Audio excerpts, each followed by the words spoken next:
Sentí unos brazos divinos que nos envolvían y nos sostenían a mí y a mi pequeño Daniel. El coche de Harper dio vueltas por la carretera de montaña, el metal chirriaba, los cristales se rompían, el tiempo se derrumbaba en silencio. En un instante, su vida se hizo añicos, su esposa y su hijo menor habían desaparecido, su cuerpo estaba destrozado y su espíritu flotaba entre dos mundos. Pero la muerte no fue el final. Lo que le aguardaba tras el accidente no era oscuridad, sino una verdad más poderosa que el dolor, un viaje hacia la luz, el perdón y el infinito alcance del amor. Esta es la historia de lo que vio al morir. Espera un momento. Si aún no te has suscrito a nuestro canal, suscríbete, dale a me gusta, comenta y comparte los vídeos. No olvides activar la campanita de notificaciones. Me llamo Daniel Harper, tengo 42 años y vivo en Flagstaff, Arizona. Llevo casi 2 décadas como profesor de secundaria, enseñando ciencias sociales a niños de entre 11 y 14 años. No siempre es fácil, algunos días son un poco caóticos, pero siempre me ha encantado lo que hago. Hay algo significativo en ayudar a los jóvenes a comprender el mundo y su lugar en él. Verlos crecer, desafiar ideas y empezar a formar sus propias voces siempre me ha dado un propósito. La vida en Flagstaff es tranquila, la clase de tranquilidad que siempre he apreciado. Estamos escondidos en las montañas, donde el aire se siente un poco más limpio y las noches vienen con un silencio que no se encuentra en las grandes ciudades. Nunca quise mucho más que esto, solo un trabajo estable, un techo y tiempo con la gente que quiero. Nunca me han gustado las sorpresas ni perseguir algo más grande. Mi idea de la felicidad siempre ha estado arraigada en las cosas pequeñas y constantes, como mis hijos se ríen de los chistes malos de los demás o como la luz del sol entra a raudales por la ventana de la cocina las mañanas de los fines de semana. Mi esposa, Maya, es el corazón de nuestro hogar.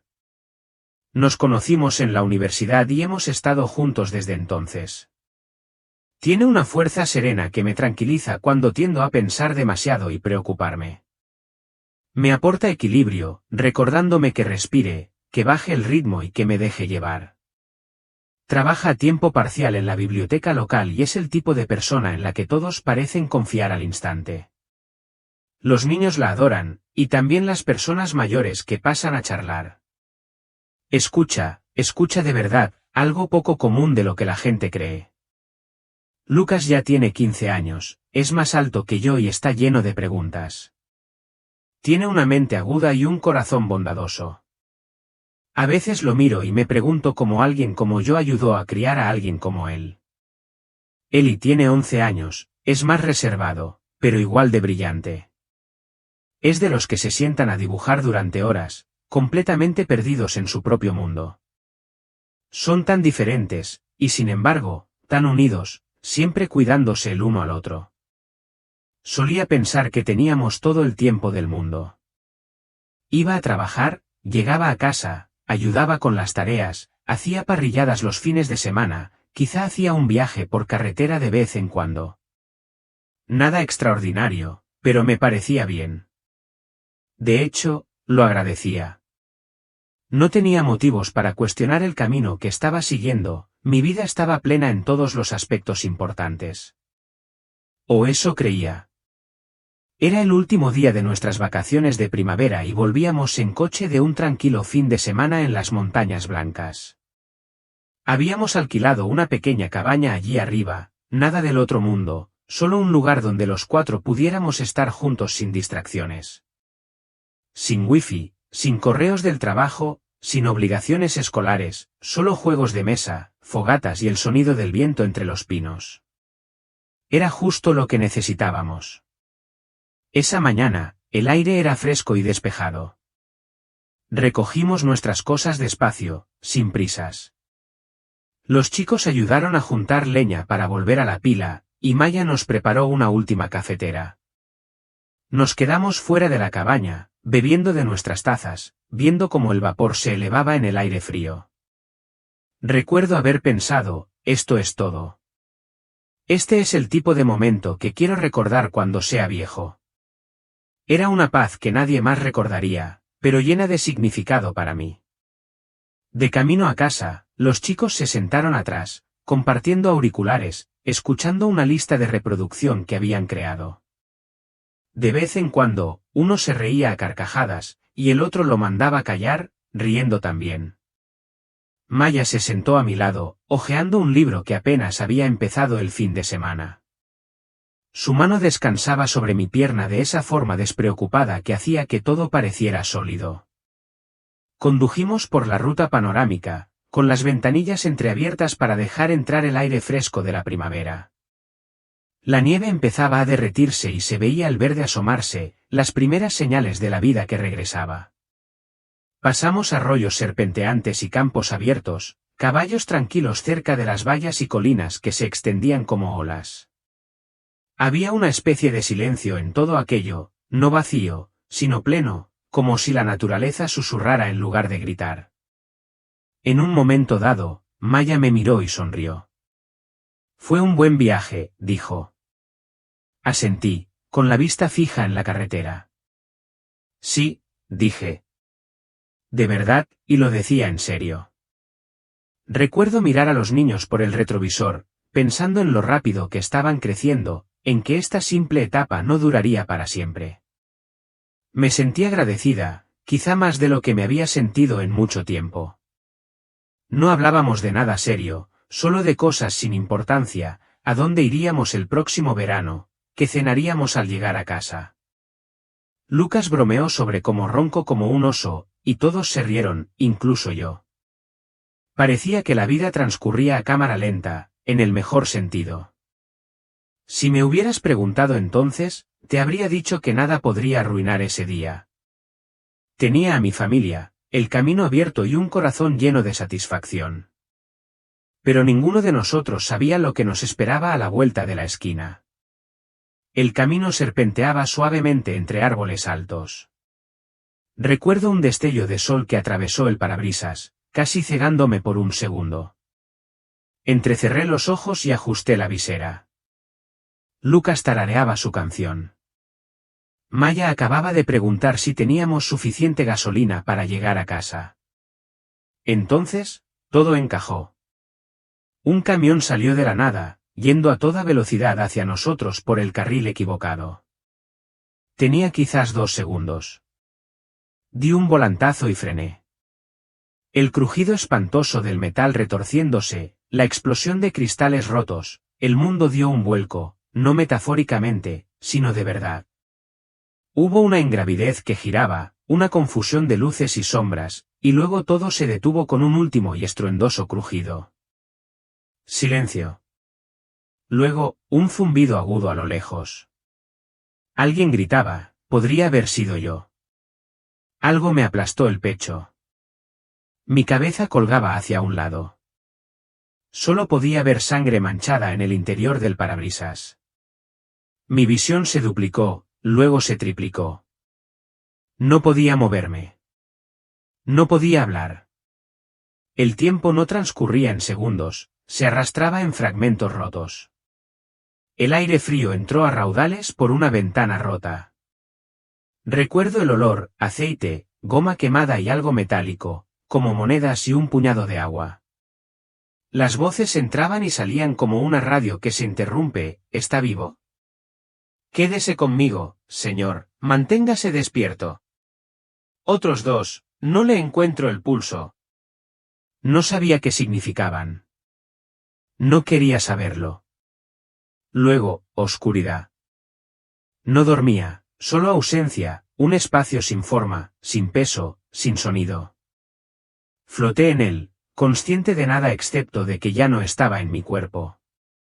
No había miedo, solo confusión. Pensé en la mano de Maya en mi pierna, en la risa de Eli. Cuando desperté, fue 2 días después. Estaba en una cama de hospital, con tubos en los brazos y vendajes. Tenía las costillas rotas. Una conmoción cerebral. La clavícula destrozada. La enfermera me miró con una expresión que jamás olvidaré, tierna, pero llena de compasión. Un médico entró y se sentó a mi lado. No miró su portapapeles, solo me miró a los ojos. Daniel, dijo, lo siento mucho. Tu esposa y tu hijo menor no sobrevivieron. No lloré. No dije nada. Mi mente no podía contener las palabras. Las oí, pero no me llegaron a ningún lado. Miré al techo, mi corazón latía, las máquinas pitaban.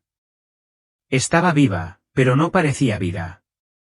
Era como estar allí, entrando y saliendo de un cuerpo roto. Los días después de despertar fueron una mezcla de dolor y silencio. No podía moverme mucho. Mi pierna izquierda había quedado aplastada sin remedio, tuvieron que amputarla por debajo de la rodilla. Al principio, ni siquiera me di cuenta. Una enfermera me lo dijo con dulzura una mañana, después de una segunda cirugía. Me quedé mirando la manta que cubría el espacio vacío, intentando comprender cómo podía ser real. Me dolía todo el cuerpo, pero no era nada comparado con lo que pasaba por dentro. Cada vez que abría los ojos, veía el rostro de Maya. Oía la vocecita de Eli. Vi cómo la luz se había colado entre los árboles justo antes del choque. Oía los neumáticos chirriar una y otra vez. ¿Por qué no vi la camioneta antes? ¿Por qué no reaccioné más rápido? ¿Por qué sobreviví y ellos no? Me hacía esas preguntas cientos de veces al día. Los médicos fueron amables. Las enfermeras también. Lucas lo visitaba cuando podía. Él también estaba herido, un brazo roto, cortes en la cara, pero sobrevivió. Me aferré a eso. Debería haberme reconfortado, pero solo aumentó la culpa. Perdió a su madre y a su hermano pequeño, y solo le quedaba un padre destrozado. No quería ver a nadie. No quería hablar. Apenas comía. No podía dormir. Cuando lo hice, vi el choque, o peor aún, vi a Maya y a Eli de pie junto a la cama, no enfadados, solo tristes, siempre tristes. La habitación del hospital parecía una prisión. El aire olía a antiséptico y a guantes de goma. Las paredes eran del mismo color que el cielo justo antes de una tormenta. Las máquinas pitaban sin parar, recordándome que seguía allí. No quería estarlo. Me asignaron una consejera. Hablaba con suavidad y hacía preguntas amables. No le conté mucho, no encontraba las palabras. ¿Cómo se explica la culpa que no deja espacio para respirar?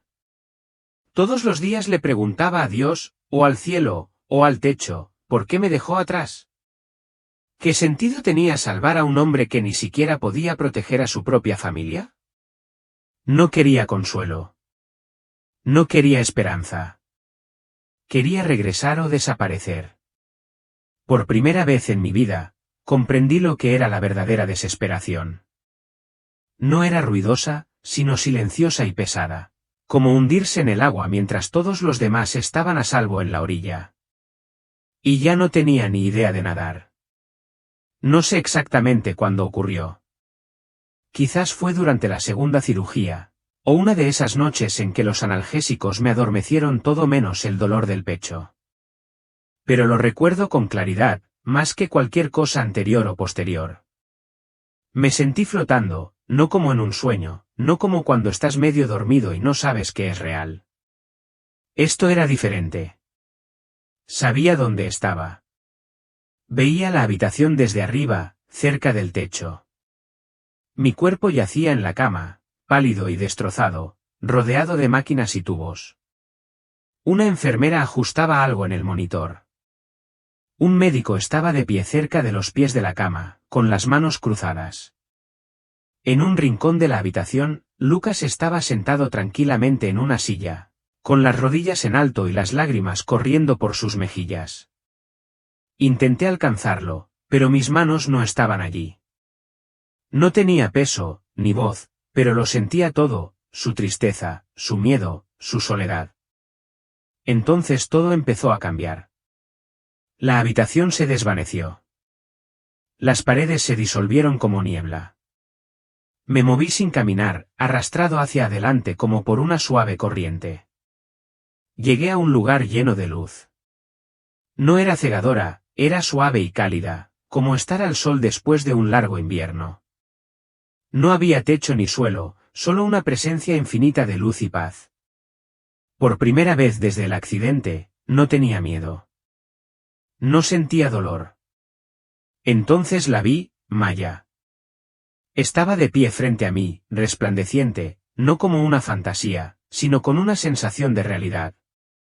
Sus ojos, su sonrisa, la forma en que su cabello le caía sobre el hombro, era ella completamente, ella. Pero más que eso. Se veía completa, más luminosa, más brillante. Como la versión de sí misma que nunca me di cuenta de que extrañaba hasta ese momento. Caí de rodillas, no de tristeza, sino de lo abrumador que era volver a verla. Ella dio un paso adelante, se arrodilló a mi lado y me tomó la cara entre las manos. Daniel, dijo. Su voz no resonó, me llenó. No es tu momento. Negué con la cabeza. Por favor, déjame quedarme. No quiero volver. Sus pulgares rozaron mis mejillas y me di cuenta de que estaba llorando. Tienes que volver, susurró. Lucas te necesita. Aún no has terminado. No puedo hacerlo sola. Le dije, no estarás sola. Dijo, estaré contigo, pero no de la forma que esperas. Me besó en la frente, fue la caricia más suave y real que he sentido en mi vida. No fue un sueño. Ahora lo sé, le dije. Fue más real que cualquier cosa en este mundo. Entonces se apartó. Te amo, dijo, y la luz empezó a desvanecerse. Su rostro se volvió borroso, el calor se desvaneció, y un dolor frío y abrasador me invadió como una ola que me azotaba. Me desperté jadeando. Las máquinas pitaban más rápido, me palpitaba la pierna. Sentía como si me hubieran abierto el pecho. La habitación estaba oscura otra vez, cargada con el aire del hospital. Giré la cabeza y vi a Lucas durmiendo en la silla, envuelto en una manta. Quería contárselo todo, pero aún no me salían las palabras. Solo podía llorar, y esta vez, las lágrimas no eran solo por lo que había perdido. Eran por lo que había visto, por lo que me habían dado, aunque solo fuera por un instante. Maya se había ido, pero la había visto, y de alguna manera, sabía que no estaba solo. Después de que me cosieran de nuevo y me dijeran que estaba estable, seguía sin poder quitarme de encima la sensación de no estar sola. Empezó con pequeños detalles, la habitación se sentía más cálida de lo debido. A veces, al abrir los ojos por la noche, juraría haber visto una sombra junto a la ventana, no amenazante, simplemente quieta, como si alguien me estuviera vigilando. Una vez, a primera hora de la mañana, olí su perfume, jazmín y lavanda. Era imposible, pero estaba allí. Una tarde, mientras yacía en la cama, dormitando, una enfermera llamada Janice, una mujer mayor de mirada amable y una forma tranquila de moverse entre las máquinas, entró y me ajustó la vía intravenosa. Luego hizo una pausa y me miró un rato más de lo que debía, como si dudara si decir algo. ¿Has tenido visitas?, preguntó. Solo mi hijo, dije. Esta mañana temprano, entré y creí ver a una mujer junto a tu cama. Solo la vi fugazmente antes de que se fuera. Tenía el pelo oscuro hasta los hombros. Me miró fijamente, pensé que era de la familia. No pude hablar por un segundo, se me hizo un nudo en la garganta. Debieron ser mis ojos los que me jugaron una mala pasada, añadió Janice rápidamente, casi disculpándose. Pero sabía que no era así. No se lo dije a nadie. Todavía no, susurré. Más enfermeras me dirigieron miradas extrañas, como si supieran algo que no decían. Una incluso se inclinó y dijo, no estás sola, ¿sabes?, mientras me cambiaba las sábanas. Empecé a preguntarme si Maya realmente se había ido, o si tal vez había encontrado la manera de permanecer cerca, de cumplir su promesa. No entendía cómo funcionaba nada de eso, y no lo necesitaba. Solo sabía que cada vez que sentía que me desmoronaba, la sentía cerca, como una respiración suave en mi cuello o una mano suave en mi hombro. Ella estaba allí de alguna manera. Ella seguía allí. Esa noche fue la peor hasta ahora. El dolor me golpeó como una ola insalvable, ardiente, palpitante, irradiando por todo mi cuerpo. Sentía una opresión en el pecho, apenas podía respirar. Las enfermeras entraron corriendo, las alarmas sonaron. Pero todo se desvaneció rápidamente. Entonces todo se detuvo, ningún sonido, ningún dolor, ningún peso. Volví a estar fuera de mi cuerpo. Vi la habitación debajo de mí, el caos, la prisa por traerme de vuelta, pero no tenía miedo. Me sentí tranquilo, como si me llevaran con suavidad. Entonces pasé a algo más grande. La luz no solo brillaba, estaba viva. No se parecía a ninguna luz que hubiera visto antes. Tenía color, pero no como los colores que conocemos, estos eran más profundos, más palpables que visibles, tonos dorados que relucían con significado. Cada rayo me envolvía con amor, como si me conociera por completo.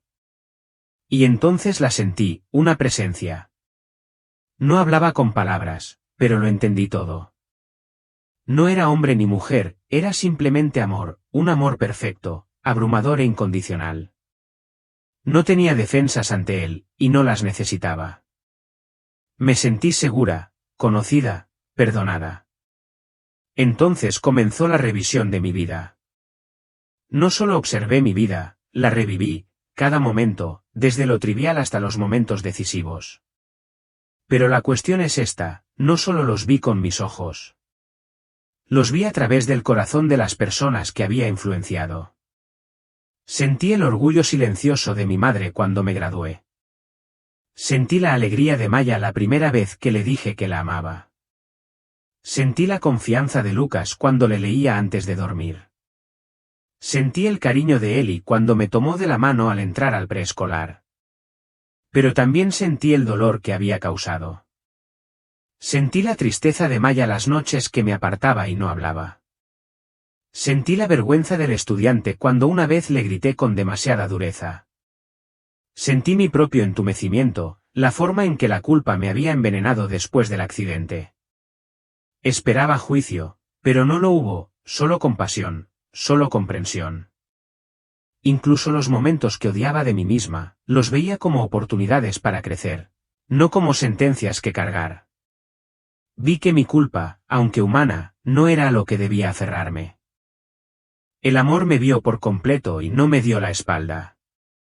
La presencia pareció preguntarme con dulzura, ahora que has visto esto, ¿qué harás?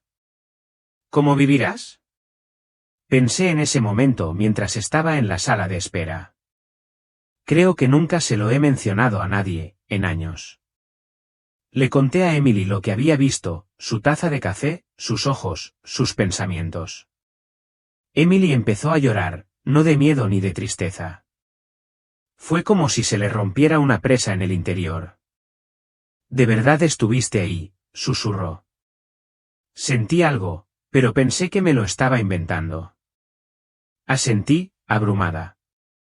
No necesitábamos decir mucho más, ese momento hablaba por sí solo. Esa experiencia compartida, profunda e inexplicable, marcó un antes y un después para nosotros, no solo como pareja, sino como personas. Cambió nuestra perspectiva del mundo. Para mí, confirmó sin lugar a dudas que nuestras almas hablan más fuerte que nuestras voces. Y para Emily, significó que no lo había imaginado, que el amor y el recuerdo pueden superar incluso a la muerte. La paz de ese lugar era diferente a todo lo que había conocido. No había miedo, ni presión, ni sensación de que el tiempo pasara volando. Era como si cada momento se extendiera eternamente, y sin embargo, nada parecía lento. Simplemente era, tranquilo, vasto y pleno. Recuerdo flotar en ese estado, aún profundamente conectado con Emily y con todo lo que había presenciado, pero también empezando a sentirme distante. Había una atracción, no solo física, sino espiritual. Un tirón en ambas direcciones. Una parte de mí quería quedarse en esa luz, en esa calma eterna. Pero otra parte empezaba a sentir el peso de la vida que había dejado atrás. No vi una figura, pero percibí algo enorme y apacible a la vez.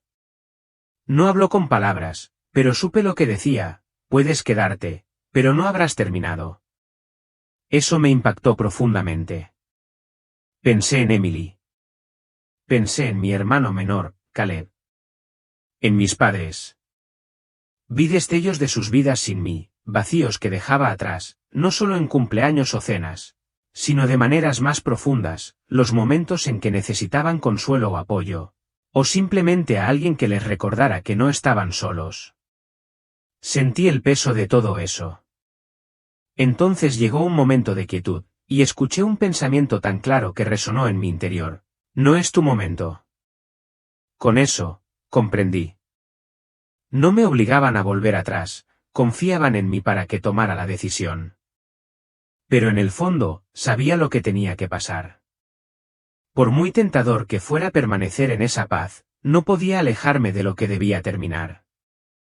No hubo una despedida dramática. Fue solo una aceptación silenciosa, una profunda respiración.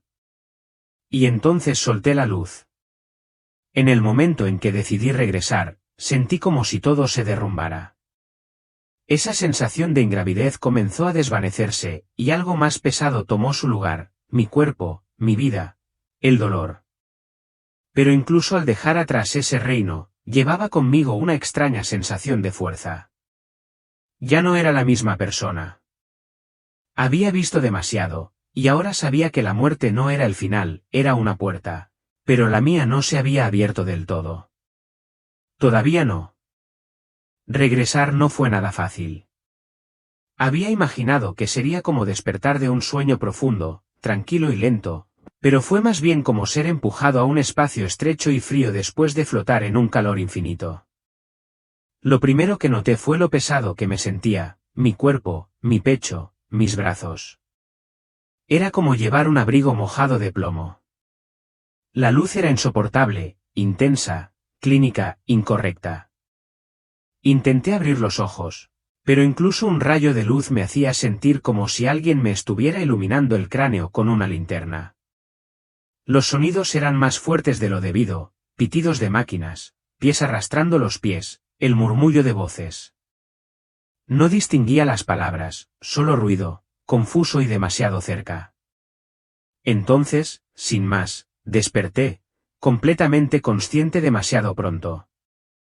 Respiré hondo y me incorporé en la sala de recuperación, lo que hizo que una enfermera corriera hacia mí. «Jason, tienes que recostarte, aún no estás listo», la oí decir. Pero su voz resonó como si viniera de dos direcciones a la vez, una en mis oídos, la otra en mi pecho. Miré a mi alrededor con desesperación. Las paredes temblaban con energía, como olas de calor sobre el asfalto. Veía siluetas, quizás contornos de personas, pero también destellos de algo más. Un movimiento que no correspondía con el mundo físico. Era como si aún tuviera el alma abierta. Todo era más de lo que debería ser. Sentía las emociones que irradiaban las personas a mi alrededor, la preocupación de la enfermera, la calma de un hombre que no había visto cerca de la puerta, aunque, al parpadear, ya no estaba. No sé si alguna vez estuvo realmente allí. Todo estaba mal y era demasiado. Mis extremidades no me pertenecían, mis dedos no se movían bien. Intenté hablar, pero mi lengua se sentía gruesa y extraña. Era como si hubiera estado lejos de mi cuerpo durante años, no horas, y ahora tenía que aprender a usarlo de nuevo. Aparecí y desaparecí durante la siguiente hora. Las enfermeras me hablaban. Emily entró en un momento dado, aunque apenas podía mantener los ojos abiertos para mirarla. A través de la borrosidad, aún podía ver destellos a su alrededor, una luz tenue, una silueta. No sabía qué significaba, pero no me daba miedo. Incluso en la confusión y la incomodidad, sabía esto: había vuelto y había traído algo conmigo. Mientras aún me encontraba en ese estado intermedio, mitad aquí, mitad en otro lugar, El velo no se había corrido del todo. No podía distinguir si estaba soñando, alucinando o aún tocando algo más allá del mundo. Pero sabía que lo que experimentaba era real. No en el sentido en que solemos pensar en real, físico y demostrable, sino de la manera que importa, en el fondo, donde el instinto habla más que la lógica. Todo empezó con una presencia que reconocí al instante, aunque no la había visto en casi 20 años, mi abuela, Margaret. Era igual que la recordaba de mi infancia, ojos dulces, mandíbula firme, el pelo recogido como siempre lo llevaba los domingos por la mañana. No se acercó a mí, sino que me miró fijamente, como si siempre hubiera estado ahí, esperando a que la viera. Sonrió, no con la cara, sino. Era el tipo de sonrisa que llega directo a tus huesos y te hace sentir seguro de una manera que las palabras no pueden explicar.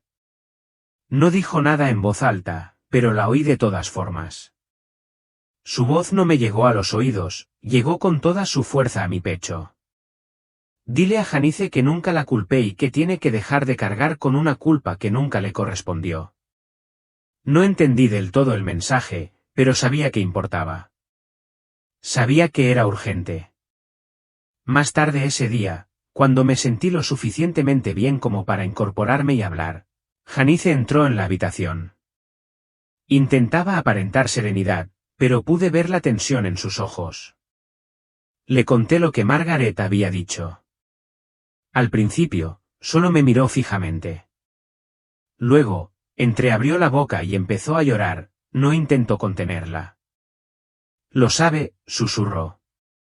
De verdad que lo sabe. Janice me contó entonces algo que nunca había compartido con nadie, ni siquiera con Emily. Años atrás, hacia el final de la vida de Margaret, Janice perdió una llamada. Fue la última llamada que hizo nuestra abuela. Para cuando Janice intentó devolverla, Margaret había entrado en coma. Nunca despertó. Janice cargó con esa culpa durante décadas, creyendo que tal vez podría haberle dicho adiós, que podría haber consolado a su madre en sus últimas horas. La atormentaba en los momentos de tranquilidad. Ahora, ahí estaba yo, entregándole un mensaje del más allá, diciéndole que lo dejara ir. Ese momento lo cambió todo para ella. Me abrazó y sollozó en silencio, liberando finalmente algo que había enterrado en lo más profundo de su ser. También había otros mensajes, destellos que no podía retener del todo, una sensación sobre la salud de mi padre, una extraña imagen de mi hijo dibujando con un crayón rojo, que resultó ser exactamente lo que estaba haciendo mientras me operaban, palabras dirigidas a Emily, algunas de las cuales se quedaron conmigo, otras se esfumaron en cuanto desperté del todo. Fue como intentar recuperar el agua contenida en las manos, parte de ella siempre se escurre entre los dedos. Pero las partes que quedaron tenían peso, tenían un propósito, y me recordaron que lo que hacemos aquí importa, que nunca estamos realmente solos, incluso cuando creemos estarlo, y que el amor verdadero, del alma, nunca desaparece. Desde que regresé, mi vida no ha cambiado mucho desde fuera. Sigo viviendo en Boise.